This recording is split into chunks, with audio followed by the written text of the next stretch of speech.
ஓம் ஸ்ரீ குருபியோ நமக. ஓம் ஸ்ரீ மகா பெரியவா சரணம். ஜூன் 22ஆம் தேதி இந்த வருஷத்துக்கான ஆணி திருமஞ்சனம். இந்த ஒரே ஒரு வேர் உங்க கையில இருந்தாலே போதும், பரம ஏழை கூட பணக்காரராக மாறக்கூடிய யோகத்தை பெற முடியுமாம். அது என்ன வேர், அது என்ன வழிபாட்டு முறைன்னு பார்க்கறதுக்கு முன்னாடி நம்மளோட வீடியோஸை இப்போதான் நீங்கள் ஃபர்ஸ்ட் டைம் பார்க்குறீங்கன்னா மறக்காமல் சப்ஸ்கிரைப் பண்ணிக்கோங்க. தொடர்ந்து இது மாதிரி அப்டேட் தெரிஞ்சுக்கிறதுக்கு பக்கத்தில் நோட்டிஃபிகேஷன் பெல்லை கிளிக் பண்ணி ஆல் அப்படிங்கிறத செலக்ட் பண்ணிக்கோங்க. இப்போ என்ன வேற ஆணி திருமஞ்சனம் அன்னைக்கு எப்படி பயன்படுத்த போகிறோம் அப்படிங்கிறத பற்றி தெளிவாக தெரிஞ்சுக்கலாம். சிவ வடிவங்களில் ஒன்றாக இருக்கக்கூடிய நடராஜரை வழிபடுவதற்கான ஒரு அற்புதமான விசேஷமான நாள் தான் இந்த ஒரு ஆணி திருமஞ்சனம். அப்படிப்பட்ட ஆணி திருமஞ்சனம் நமக்கு இந்த வருஷம் சோமவாரம் திங்கட்கிழமை ஜூன் 22 அன்னைக்கு வந்திருக்குது. பல பேரால போற்றப்படக்கூடியவர் சிவபெருமான். இவரை அபிஷேக பிரியர் அப்படிங்கிற மாதிரி அழைப்பாங்க. அக்னி சொரூபமா விளங்கக்கூடிய சிவபெருமானுக்கு அபிஷேகங்கள் செய்து வழிபட்டா அவருடைய மனம் மகிழ்ந்து அருளை அள்ளி தருவார் அப்படிங்கிறது நம்பிக்கை. சிவாலயங்கள்ல இருக்கக்கூடிய சிவலிங்கங்களுக்கு சிவபெருமானோட திருமேனிக்கு தினமும் அபிஷேகம் நடக்கும். ஆனா சிவபெருமானோட வடிவங்கள்ல ஒருத்தரா இருக்கக்கூடிய நடராஜருக்கு வருஷத்துல 6 முறை மட்டும்தான் அபிஷேகம் நடத்தப்படும். ஆனி உத்திரம், மார்கழி திருவாதிரை, சித்திரை திருவோணம், ஆவணி சதுர்த்தி, புரட்டாசி சதுர்த்தசி, மாசி சதுர்த்தசி, இந்த 6 நாட்கள் மட்டும்தான் நடராஜருக்கு அபிஷேகத்தை பண்ணுவாங்க. இந்த அபிஷேகங்களை மகா அபிஷேகம் அப்படிங்கிற மாதிரியும் கூப்பிடுறது உண்டு. இந்த 6 அபிஷேகங்கள்ல 2 அபிஷேகம் தான் ரொம்ப விசேஷம். ஒன்னு மார்கழி மாதம் திருவாதிரையில வரக்கூடிய ஆருத்ரா தரிசனமும், ஆனி மாதம் உத்திரத்துல வரக்கூடிய ஆணி திருமஞ்சனமும் தான். இந்த 2 நாட்கள் நடக்கக்கூடிய அபிஷேகம் மட்டும்தான் அதிகாலையில் நடக்குது. ஒரு வருஷமும் ஆனி மாதத்துல வரக்கூடிய வளர்பிறை உத்திரம் நட்சத்திரத்தன்னைக்கு தான் இந்த ஒரு ஆணி உத்திர திருமஞ்சனம் நடக்குதாம். எல்லா சிவாலயங்கள்லயும் இந்த உற்சவம் ரொம்ப பிரமிப்பா நடக்கும். ஆனா சிதம்பரத்துல மட்டும் 10 நாள் உற்சவமா வெகு விமர்சையா கொண்டாடுவாங்க. நடராஜருக்கு நடக்கக்கூடிய இந்த ஆணி திருமஞ்சனத்தை பார்ப்பதற்கு 33 தேவர்களும் சிவன் கோவில எழுந்துள்ளதா ஒரு பெரிய ஐதீகமே இருக்குது. வைகாசி மாதம் முடிந்து ஆனி மாத ஆரம்பத்துல அக்னி நட்சத்திரத்தோட வெப்பத்துல இருந்து அதை தகிக்கக்கூடிய திருவேணிக்கு ஆணி திருமஞ்சனம் அப்படிங்கிற மாதிரி செய்யறாங்களாம். ஆணி திருமஞ்சன விழாவை பதஞ்சலி மகரிஷி அப்படிங்கிறவர் தான் ஆரம்பிச்சிருக்கார். சிதம்பரத்துல நடராஜ பெருமான் ஆடக்கூடிய ஆனந்த தாண்டவம் படைத்தல், காத்தல், அழித்தல், மறைத்தல், அருளல்னு சொல்லி 5 தொழில்களை உணர்த்துது. இந்த வருஷம் நமக்கு ஆனி மாதம் 8ஆம் தேதி, அதாவது ஜூன் 22ஆம் தேதி திங்கட்கிழமை ஆணி திருமஞ்சனம் வந்திருக்கு. ஆணி திருமஞ்சனத்தன்னைக்கு ஜூன் 22ஆம் தேதி அதிகாலை 3 மணிலேருந்து 6 மணி வரைக்கும் நடராஜருக்கு அபிஷேகங்கள் நடக்கும். திருநீர், பால், தயிர், தேன், பஞ்சாமிர்தம், சந்தனம் இதை வைத்து அபிஷேகம் பண்ணுவாங்க.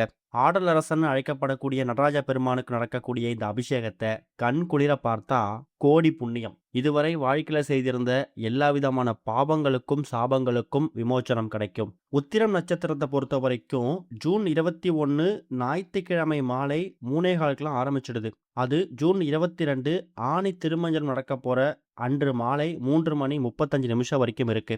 அதிகாலை வேலை கணக்கு பண்றதால ஜூன் 22 தான் நமக்கு ஆணி திருமஞ்சனம். அன்றைய தினம் இப்போ நாம சொல்லக்கூடிய இந்த ஒரே ஒரு வேர் உங்க கையில இருந்தாலே போதும். அதுதான் வெட்டி வேர். பெயர் தான் வெட்டி வேர், ஆனா பல வெற்றிகளை வாரி வழங்கக்கூடிய வேர். சிவ வடிவங்கள்ல ஒன்றாக இருக்கக்கூடிய நடராஜருக்கு, அதுவும் சிதம்பரத்துல கூடிய நடராஜருக்கு வெட்டி வேர் மாலை சமர்ப்பித்தால் எல்லா விதமான கெடுதல்களும் உடல்நல கோளாறுகளும் நீங்குமா. குறிப்பா திருச்சி பக்கத்துல இருக்கக்கூடிய ஊட்டத்தூர்ல அகிலாண்டேஸ்வரி சமேத சுத்தரத்னேஸ்வரன் ஒரு கோவில் இருக்கு. அங்க இருக்கக்கூடிய சிவாலயத்துல பஞ்சநதன் நடராஜன் ஒருத்தர் இருக்காராம். அவருக்கு நாம வெட்டிவேர் மாலை சமர்ப்பித்தா சிறுநீரக கோளாறுகள் நீங்கும். அதே மாதிரி இந்த வெட்டிவேர் வாசம் இருக்குல்ல, இது வீட்டுல இருக்கக்கூடிய எதிர்மறை ஆற்றல்களை தன் பக்கம் ஈர்த்து கோவிலோட கர்ப்ப கிரகத்தில் நுழைஞ்சா என்ன ஒரு உணர்வு ஏற்படுமோ அதை நமக்கு வீட்டுக்குள்ள ஏற்படுத்தக்கூடிய சக்தி இந்த ஒரு வெட்டி வேருக்கு இருக்கு. விநாயகர் ஆரம்பிச்சு சிவபெருமான், நடராஜர் வரைக்கும் பல சுவாமி சிலைகளுக்கு நடத்தப்படக்கூடிய அபிஷேகங்கள்ல நம்ம பால், பழம், பன்னீர் எவ்வளோ சொல்லலாம். ஆனா இந்த சாதாரணமாக தண்ணீர் எடுத்து ஊற்றி அபிஷேகம் பண்றாங்கல்ல, அப்படி ஊற்றக்கூடிய தண்ணீரை சாதாரணமாக எடுத்து ஊத்தாம அதுல ஒரே ஒரு கைப்பிடி அளவு வெட்டி வேற போடுவாங்களாம். அது மூலயமா கோவில் கர்ப்ப கிரகத்துல எந்த விதமான கெடுதல்களும் இடம்பெறாது அங்க தெய்வீக சக்தி, இறை சக்தி மேலோங்கி இருக்குமாம். அந்த அளவுக்கு வெட்டி வேர்ல தண்ணிக்கு அவ்வளவு பவர்ஃபுல் இருக்கு.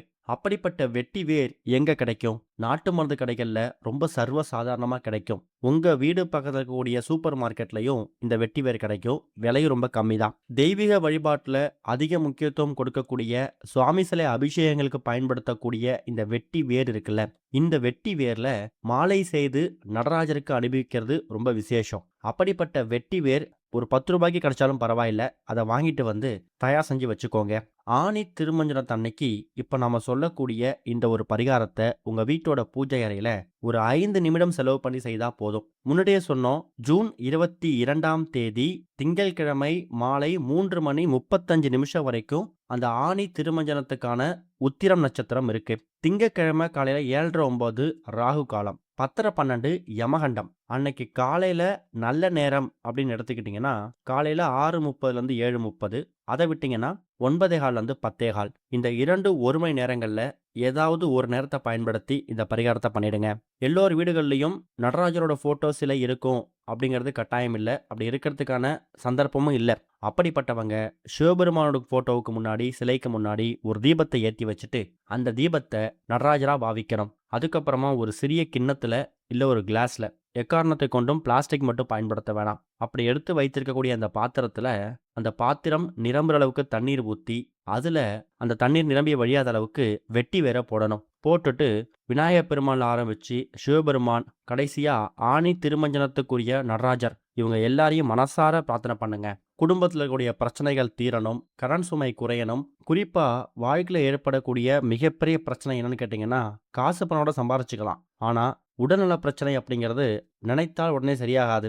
எதிர்பாராத மருத்துவ செலவுகள், திடீர் செலவுகள், வீண் விரயம் வீண் செலவுகள் குறைக்கப்பட்டாலே வாழ்க்கையில முன்னேற்றம் கிடைக்கும். அப்படிப்பட்ட வீண் விரயம் வீண் செலவு மருத்துவ செலவுகள் குறைவதற்கு நீங்க தாராளமா நீங்க நடராஜ பெருமானை வணங்கலாம். இப்படி எல்லா தெய்வங்களையும் மனசார வணங்கிட்டு குறைந்தது ஒரு 5-10 நிமிஷம் அந்த வெட்டி வேர்ல வைத்திருக்கக்கூடிய தண்ணீர் வீட்டோட பூஜை அறையில அப்படியே இருக்கட்டும். சரியா ஒரு 1/4 மணி நேரம் இல்லை ஒரு அரை மணி நேரம் கழித்து அந்த வெட்டி வேரை எடுத்து தண்ணீர்ல போட்டு வச்சிருக்கீங்களா, அந்த தண்ணீரை அந்த வெட்டி வேரால உங்க வீட்டில் எல்லா மூலை முடுக்குகளையும் தெளிச்சு விடணும்.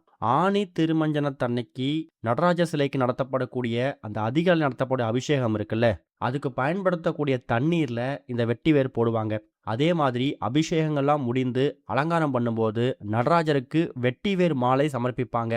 அப்பேற்பட்ட மகத்துவத்தை அந்த ஆணி திருமஞ்சனத்தை உங்க வீட்டிலேயே நிகழ்த்தின ஒரு அதிசயத்தை இந்த வெட்டிவேர் மூலயமா பெற முடியும். பார்க்கறதுக்கு ரொம்ப எளிமையான பரிகாரம் மாதிரி தெரியும். வெட்டிவேருக்கான விலையும் ரொம்ப கம்மி. இதுக்கு நீங்க செலவு பண்ணக்கூடிய நேரமும் ரொம்ப கம்மி தான். இது மூலயமா உங்க வாழ்க்கை தலைகீழா மாறுது. அந்த வெட்டிவேர் தண்ணீரை வீடு முழுக்க தெளிச்சு விடும்போது வீட்டில் இருக்கிற எல்லா விதமான கெடுதலும் நீங்குதுன்னா நல்லதே நடக்கும். தண்ணீரை தெளிச்சு முடிச்சுட்டு அந்த வெட்டி வேரை செடி கொடியில கால் படாத மாதிரி போட்டுருங்க. ஓம் ஸ்ரீ குருபியோ நமக. ஓம் ஸ்ரீ மகா பெரியவா சரணம்.